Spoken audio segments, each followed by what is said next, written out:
उसके लिए बजट पर चर्चा के दौरान समाजवादी पार्टी के प्रमुख अखिलेश यादव ने जीडीपी से लेकर इंडिया और ड्रोन तक सरकार को जमकर घेरा और सवाल भी पूछे। अखिलेश यादव ने बजट पर बोलना ही शुरू किया तो दो तस्वीरों के जिक्र से सपा मुखिया अखिलेश यादव ने कहा कि जैसे ही बजट आया हम लोगों ने तस्वीरें देखी हैं, हाथों में हथकड़ी और पैरों में बेड़ियां। क्या ये 10 बजट इसीलिए बनाए गए थे कि ये हाथों में हथकड़ियां पड़े? 11वां बजट आए तो पूरी दुनिया इस तस्वीर को देखे।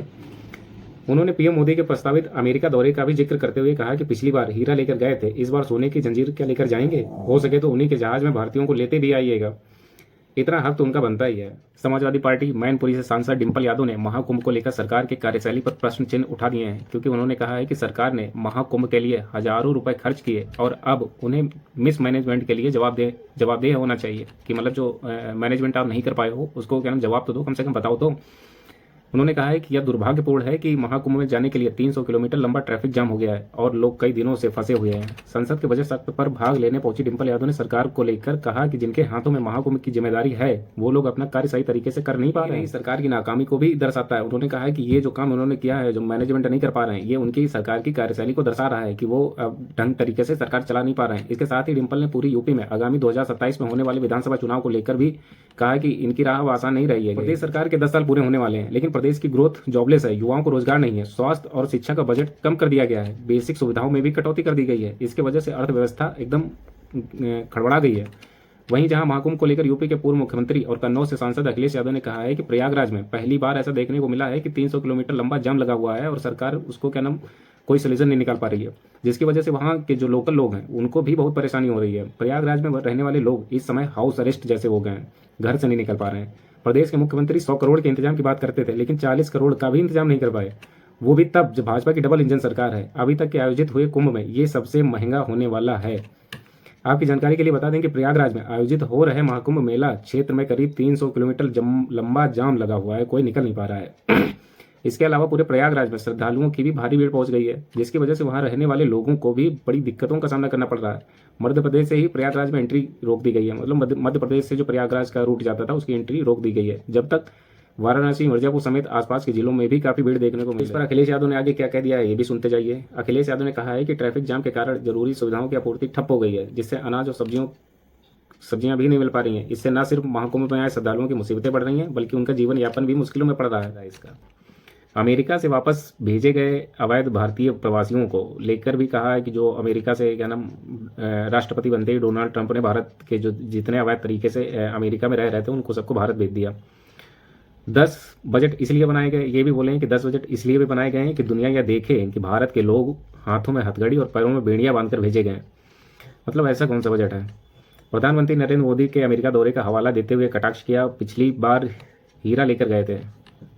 मतलब नरेंद्र मोदी पिछली बार जब अमेरिका गए थे तो हीरा लेकर गए थे, इस बात पर भी अखिलेश यादव बोले इस बार हो सके तो सोने की जंजीर लेकर जाइए। अच्छा मतलब प्रधानमंत्री जब अमेरिका गए थे तो हीरा लेके गए थे पहले, तो उस पर अखिलेश यादव ने कहा है कि अब की बार जब जाइएगा तो सोने की जंजीर लेकर जाइएगा, हो सके तो कुछ और लोगों को वहां से किसी दूसरे जहाज में अपने साथ ले आइएगा। मतलब ये भी बोले हैं कि अमेरिका जाइए और क्या नाम सोने की जंजीर लेके, और जितने भारतीय लोग हैं उनको क्या नाम, अब ये क्या मामला है आगे चल के पता चलेगा। मुख्यमंत्री ने यह भी कहा कि दूसरी तस्वीर महाकुंभ में दिखी जो सनातन को मारने वाले, दुख पहुंचाने वाली थी। प्रयागराज में लोगों को परेशानी का सामना करना पड़ रहा है, हाँ ये बात तो सही है। और 300 किलोमीटर जाम में फंसे रहे, हाँ ये बात भी सही है। 300 किलोमीटर मतलब जो प्रयागराज पहुंचने का या ना कुंभ पहुंचने का जो रास्ता था वो 300 किलोमीटर से ब्लॉक था, कोई निकल नहीं पा रहा था वहां से। भाजपा की तरफ से पार्टी कार्यकर्ताओं से अपील की गई कि वे लोगों की मदद करें। मतलब जो भाजपा की तरफ से, मतलब भाजपा ने अपने पार्टी के कार्यकर्ताओं से कहा है कि जो जहां पे है उसको क्या ना मदद करे, जिसको भी चाहिए। उन्होंने सवाल किया कि ऐसी तस्वीर होनी चाहिए क्या? हाँ ये बात तो सही है, जिसमें आप यातायात नहीं संभाल पा रहे हैं, चांद पर पहुंचाने का क्या फायदा जब जमीन की समस्याएं नहीं दिखती हैं। मतलब ये अखिलेश यादव विपक्ष पर बोले हैं कि चांद पर पहुंचाने से क्या फायदा जब जमीन की समस्याएं नहीं लोगों की दिखाई दे रही हैं, और तुम कह रहे हो कि क्या ना चांद पर पहुंचा देंगे भारत को। कन्नौज सांसद ने कहा कि देश में अब भी 80 करोड़ लोग को मुफ्त राशन देना पड़ रहा है, हाँ वो तो मिल रहा है। क्या यही विकसित भारत की तस्वीर है? यह बजट 4 इंजन वाला है।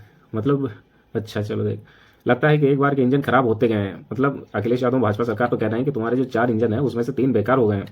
उत्तर प्रदेश की डबल इंजन सरकार डबल ब्लंडर कर रही है। किसानों की आय दोगुना करने का सपना दिखाने वाली सरकार के पास कोई रोड मैप नहीं है। हाँ, भाजपा ने किसानों को एक सपना दिखाया था कि हम तुम्हारी क्या नाम जो आय है उसको सरकार बनते ही दोगुनी कर देंगे, लेकिन अखिलेश यादव उस पर भी बोले हैं कि अभी तक किसानों की आय दोगुनी क्यों नहीं हुई है। हाँ, ये बात भी पूछना बहुत जरूरी है कि जो मतलब सहारा दिए थे, सहारा दे के वोट लिए थे कि क्या नाम दोगुनी कर देंगे, वो क्यों नहीं हुई है। अखिलेश यादव ने वित्त मंत्री निर्मला सीतारमण से एक बयान का हवाला देते हुए कटाक्ष किया कि जैसे पॉपकॉर्न में जीएसटी का हेरफेर हो गया कि मखाने में ना हो जाए, तो थोड़ा उसका इशारा बजट बिहार के लिए मखाना बोर्ड की गठन घोषणा तरफ था। मतलब उनका जो इशारा था वो बजट में बिहार के लिए मखाना कोई बोर्ड होगा।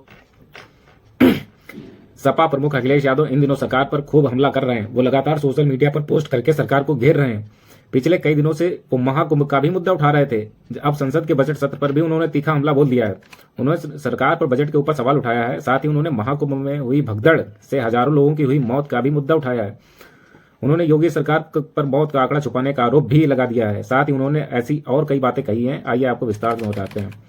सपा प्रमुख अखिलेश यादव ने कहा है कि चांद पर पहुंचाने का क्या फायदा, जिन्हें जमीन की समस्या ना दिखाई दे रही हो वो भला चांद पर क्या करेंगे जाके। कुंभ में अव्यवस्था से तमाम सनातनियों को दुख हुआ है। जाम हटाने के लिए दो सीएम लगाने पड़े। लोगों के दुख तकलीफ के कारण इन्हें संगठन ऐसे लोगों की मदद अपील करनी पड़ी कि हमारी मदद कर दो आके कुंभ में। उन्होंने ये भी कहा है कि डिजिटल इंडिया की बात करते हैं कि योगी, लेकिन कुंभ में कितने लोगों की जान गई और खो गए इसका आंकड़ा नहीं दे पाए अभी तक। सपा सुप्रीमो अखिलेश यादव ने लोकसभा में बजट का भी विरोध किया और कहा कि ये बजट टारगेटेड बजट है, ये बजट पॉडकास्ट है, फेक है, उन लोगों के लिए है जो अखिलेश यादव ने महाकुंभ भगदड़ और जाम की बनी स्थिति को लेकर आज संसद में सरकार को जमकर सुनाया है। इसी दौरान उन्होंने अखबारों में छपे एक विज्ञापन को लेकर सरकार को खूब घेरा है। योगी मुंह बनाते खड़े रहे संसद में। लोकसभा में सपा सांसद अखिलेश यादव ने आज एक विज्ञापन का मुद्दा उठाया। उन्होंने कहा कि एक दिन मैंने अंग्रेजी अखबार देखा और पिछले पन्ने पर विज्ञापन था और उसमें जो तस्वीर थी उसमें एक जानवर बना हुआ था। तंज कसते हुए उन्होंने कहा कि मुझे पहचान में नहीं आ रहा था कि वो कौन सा जानवर है, शायद वो गधा ही रहा होगा। वो जेल के अंदर है, मेरा मन नहीं माना। मैंने उसी दिन सरकार को जगाने के लिए लिखा एक पत्र।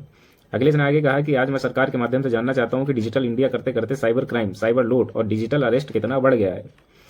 अखिलेश यादव ने प्रयागराज महाकुंभ में आने जाने वाले श्रद्धालुओं की असुविधा के लिए भाजपा सरकार को जिम्मेदार ठहराया है, क्योंकि सत्ता में तो भाजपा ही है। सरकार भाजपा जो महाकुंभ हादसे में हुई मौतों और महाकुंभ आने जाने के दौरान हुई सभी दुर्घटनाओं में जान गंवाने वाले श्रद्धालुओं की जानकारी कर प्रत्येक को 50-50 लाख रुपए देने का मुआवजा भी बताया है। जारी बयान में कहा है कि प्रयागराज महाकुंभ के रास्ते में जाम में फंसे लाखों लोग अपने वाहनों में घंटों कैद हैं। जो लोग रास्ते में बेसुध हो रहे हैं उनकी देखभाल के लिए कोई इंतजाम नहीं है। उन्होंने आरोप यह भी लगाया कि हालत पर काबू पाने के लिए कोई जिम्मेदार मंत्री या व्यक्ति नहीं दिखाई दे रहा है। प्रयागराज से संबंधित उप मुख्यमंत्री और कई जाने माने मंत्री घर में बैठे हैं। जो सिपाही व चतुर्थ श्रेणी के कर्मचारी दिन रात डटे हैं, ड्यूटी कर रहे हैं, उनके भोजन पानी की कोई व्यवस्था नहीं हो पा रही है, उनको भोजन नहीं मिल रहा है। अधिकारी कमरों में बैठकर हवा खा रहे हैं। प्रयागराज में चारों ओर जाम से खाने पीने के सामान, मसाले, दवा, पेट्रोल, पेट्रोल आपूर्ति नहीं हो पा रही है। ये बहुत बड़ी गंभीर समस्या है। इस समस्या को देखते हुए प्रदेश में वाहनों को टोल फ्री किया जाना चाहिए। इससे यात्रा की बाधा में कमी आएगी और जाम का संकट भी हटेगा। जब फिल्मों का मनोरंजन करते मुक्त किया जा सकता है तो महाकुंभ के महापर्व पर गाड़ियों को कर मुक्त क्यों नहीं किया जा सकता। प्रयागराज में वासियों को गंदगी, जाम और महंगाई के सिवा कुछ भी नहीं मिला है। उन्होंने कहा कि प्रदेश में हादसे के मारे लोग को अपने हाल पर छोड़कर दूसरे प्रदेश में भागना पड़ा। कोई विदेश चला गया तो कोई गंभीर समस्या में है। प्रयागराज में आयोजित महाकुंभ की व्यवस्थाओं पर सवाल उठाने पर उप मुख्यमंत्री केशव प्रसाद मौर्य ने करारा जवाब दिया। उन्होंने कहा कि हिंदू समाज की आस्था के पर्व पर सवाल उठाना सपा अध्यक्ष की संकीर्ण मानसिकता का घोतक है। अखिलेश यादव को भयंकर गुस्सा आ गया। महाकुंभ को लेकर अंकलन प्रलंग बंद करने की सलाह देते हुए कहा कि अपनी राजनीति अपने घर में ही रखना। अपने एक्स हैंडल के जरिए अखिलेश पर निशाना साधते हुए केशव ने बोला है कि विदेश से श्रद्धालु अपनी आस्था के चलते खुद प्रयागराज पहुंचकर पवित्र संगम में डुबकी लगा रहे हैं। सरकार और भाजपा पूरे भाव से दिन रात उनकी सेवा में जुटी हुई है। अखिलेश यादव ने कहा है कि ये सब झूठ है, ढोंग है। मिल्कीपुर उपचुनाव में हुई कथित धांधली को लेकर समाजवादी पार्टी का विरोध प्रदर्शन अभी भी जारी है। इस कड़ी पर सपा कार्यकर्ताओं ने वाराणसी में कफन के साथ केंद्रीय चुनाव आयोग का पिंडदान भी कर दिया है। इससे पहले पार्टी प्रमुख अखिलेश यादव ने कहा था कि चुनाव आयोग मर गया है और उसको सफेद कपड़ा भेंट दे देना चाहिए और उसको पहना देना चाहिए। दरअसल मिल्कीपुर में हुए मतदान के दौरान से ही सपा, चुनाव आयोग, अयोध्या पुलिस प्रशासन और बीजेपी पर हमलावर है। सपा का आरोप है कि मिल्कीपुर में फर्जी तरीके से बीजेपी के पक्ष में मतदान कराया गया, उनके लोगों को वोट डालने से रोका गया। हालांकि सपा के धांधली वाले सभी आरोपों को स्थानीय प्रशासन ने खारिज कभी नहीं किया है। प्रयागराज में आयोजित महाकुंभ में श्रद्धालुओं को दिक्कत का सामना लगातार करना पड़ रहा है। वहां पहुंच रहे लोगों को हालत देखकर पूरे प्रदेश के पूर्व मुख्यमंत्री अखिलेश यादव लगातार शासन प्रशासन पर सवाल उठा रहे हैं। साथ ही उन्हें नाकाम भी बता रहे हैं कि नाकाम सरकार है, निकम्मी सरकार है। अखिलेश यादव ने यूपी में डबल इंजन सरकार पर निशाना साध रहे हैं। समाजवादी पार्टी के एक्स पर पोस्ट पर मुताबिक अखिलेश यादव ने कहा है कि बनारस में जो ट्रेन का इंजन होता है, जहां ड्राइवर चलता है, उसमें श्रद्धालु चले गए। सुनने में आया है कि कुछ स्टेशन बंद भी कर दिए गए। लोग रात भर इंतजार करते रहे कि ट्रेन अब आएगी, लेकिन डिवाइडर पर बैठे रहे। इनका कोई इंतजाम नहीं किया गया। श्रद्धालुओं को हो रही असुविधा के लिए लगातार आवाज उठा रहे अखिलेश यादव आए दिन सोशल मीडिया एक्स पर पोस्ट करते रहे हैं। उन्होंने बीते दिन पोस्ट किया है कि जाम में फंसे लोग अपने वाहन में कैद, घंटों से कैद हैं। दैनंदिनी जरूरतों के लिए महिलाओं तक के लिए कोई स्थान नहीं मिला। जो लोग रास्ते में बेसुध हो रहे हैं उनकी देखभाल का भी कोई इंतजाम नहीं है। श्रद्धालुओं के मोबाइल फोन में बैटरी तक खत्म हो गई है जाम में फंसे फंसे, जिससे उनका अपने लोगों से संपर्क भी टूट गया है। अपने घर वालों से भी नहीं बात कर पा रहे हैं कि मैं कहाँ हूँ या कहाँ पे हूँ, बता भी नहीं पा रहे हैं। हालातों पर काबू पाने के लिए कोई जिम्मेदार मंत्री या व्यक्ति वहां कोई भी नहीं दिखाई दे रहा है। मुख्यमंत्री तो पूरी तरह से नाकाम साबित हो चुके हैं। साथ ही प्रयागराज से संबंधित उप मुख्यमंत्री और कई जाने माने मंत्रीगण नाकाम हो चुके हैं।